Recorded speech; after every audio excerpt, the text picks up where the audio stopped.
Hi, everyone. Welcome back to Lisa's Love and Light. Thank you all for being here once again today. How are you guys doing? Happy Hump Day. It's Wednesday. So we have 7 more days before Thanksgiving next week. What are some of your plans? What do you guys got going on for Thanksgiving? And I hope all is well and that you guys are doing good.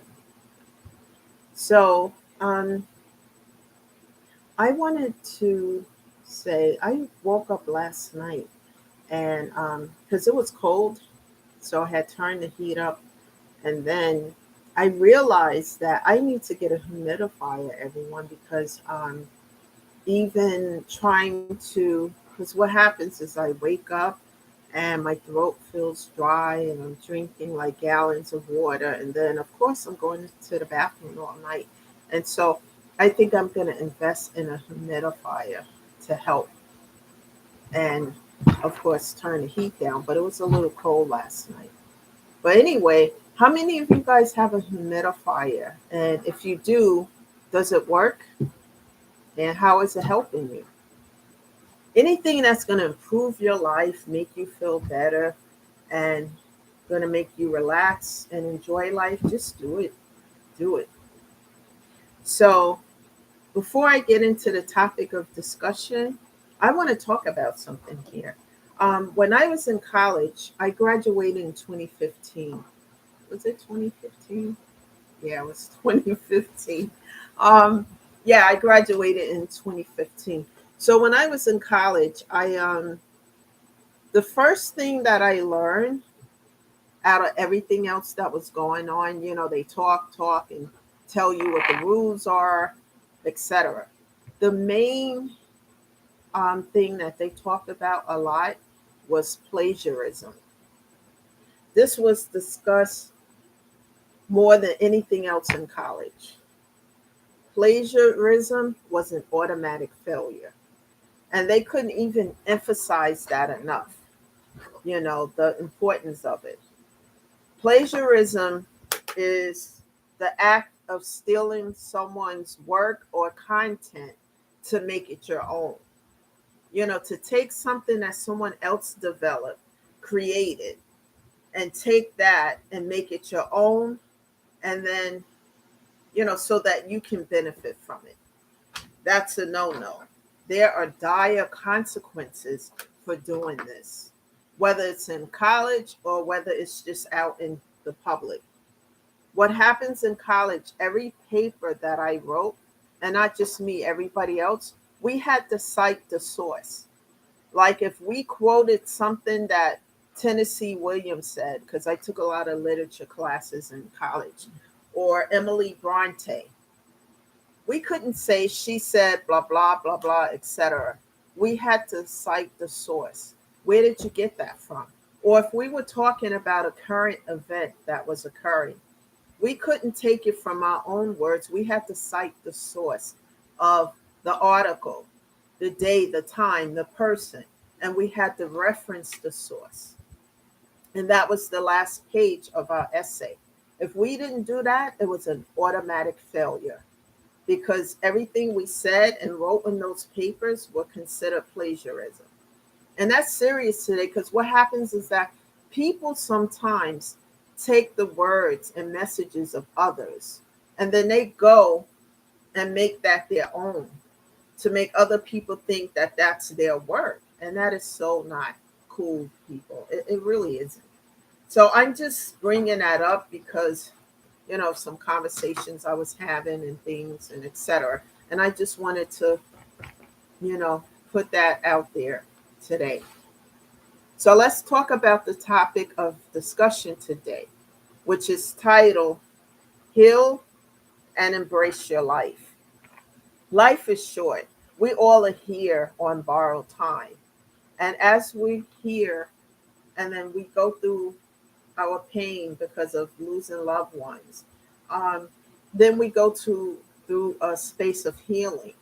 While you're in that space of trying to heal from the pain and the grief of the loss, find things to do that make you happy in life. and I know it's not easy to do. It took me a while to do this.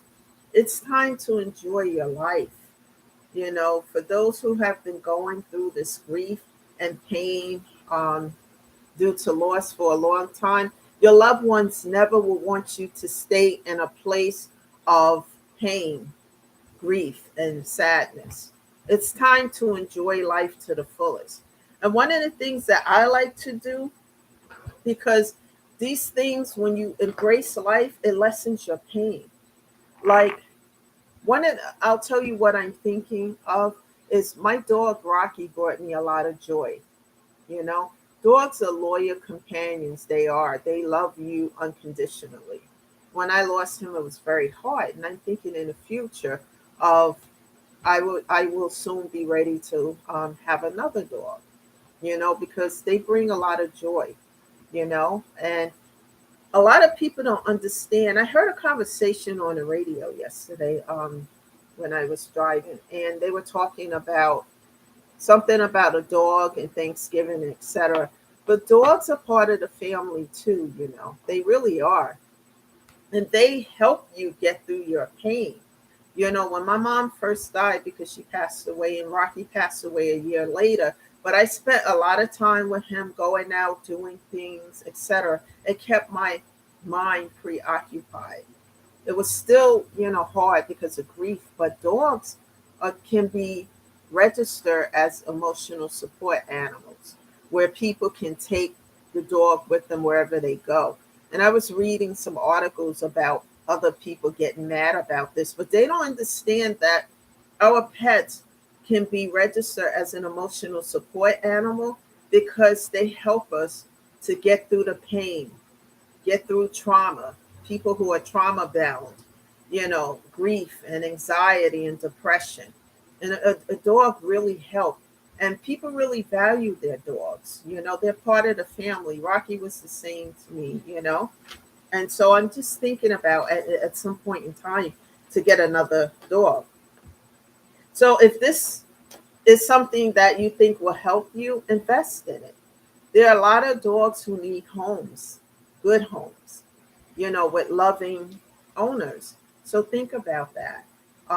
The animal shelter, rescue dogs, and go to these shelter places and sit with some of these dogs and see if which one vibes with you, which one has your attention. And think about adopting one. Take time to engage in other activities as well.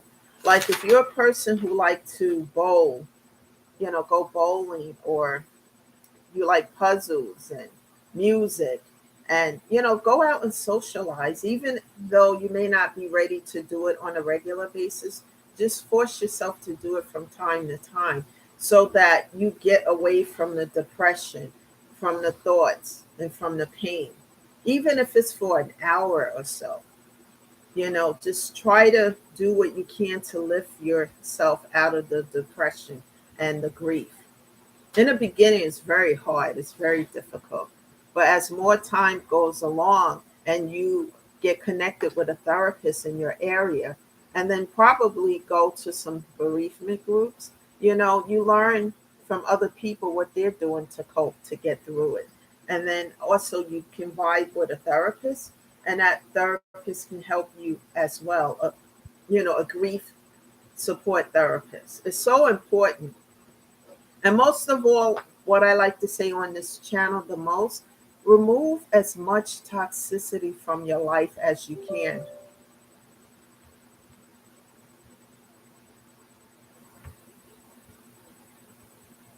So I don't know what happened there, but I'm sorry about that, guys. The sound. It seems like this laptop has a mind of its own. But sorry about that. But it's important, remove as much toxicity from your life as you can. It's so important to do so.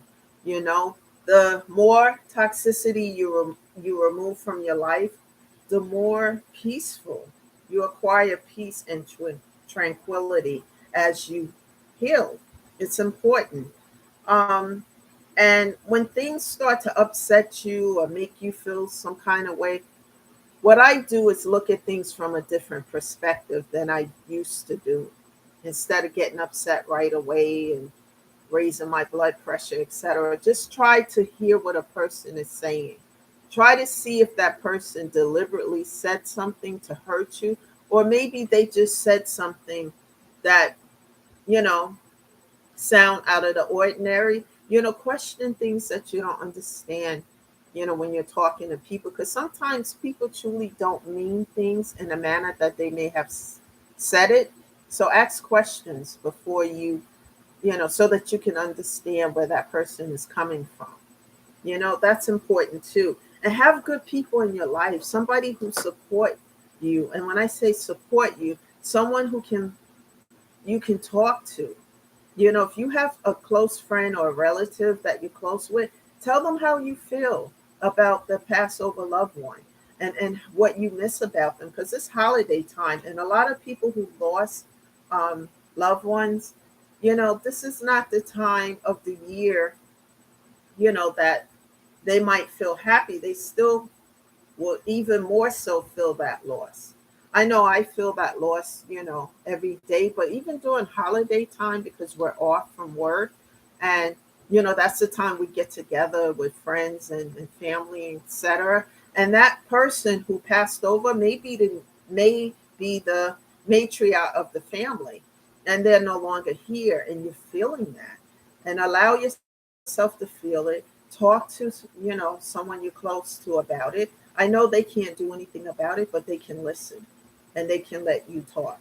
It's important to have that. And that's why I still do therapy weekly with my grief therapist. It's so important, people. Take care of your mental and physical health, because it's everything. It's important. And anyone who need help, reach out to a therapist, a grief therapist in your area. And go through a few if you need to see which one you vibe with and who you're comfortable with, because as you're comfortable, you begin to open up to them.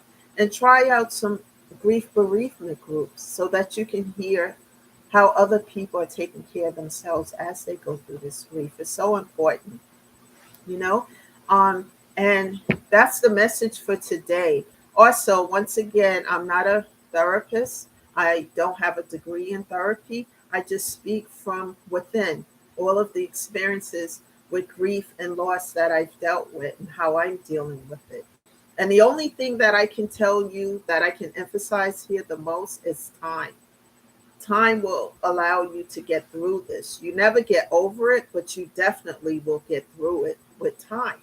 And allow yourself that. And if you don't want to socialize right now because you need time alone, let people know that in a nice way, and that you need this time, and you will connect with them again in the near future. There's no harm or shame in that. It's important to take care of you first so that you can take care of everything else in your life. Well, guys, that's the message today. And I'll be back tomorrow with a new message. Keep taking care of yourself and keep sharing these videos. Subscribe to the channel so that you know when I'm going to be on. And most importantly, share with other people, especially those who are hurting deep within due to grief. They need to hear this message. Again, this is a no judgment channel.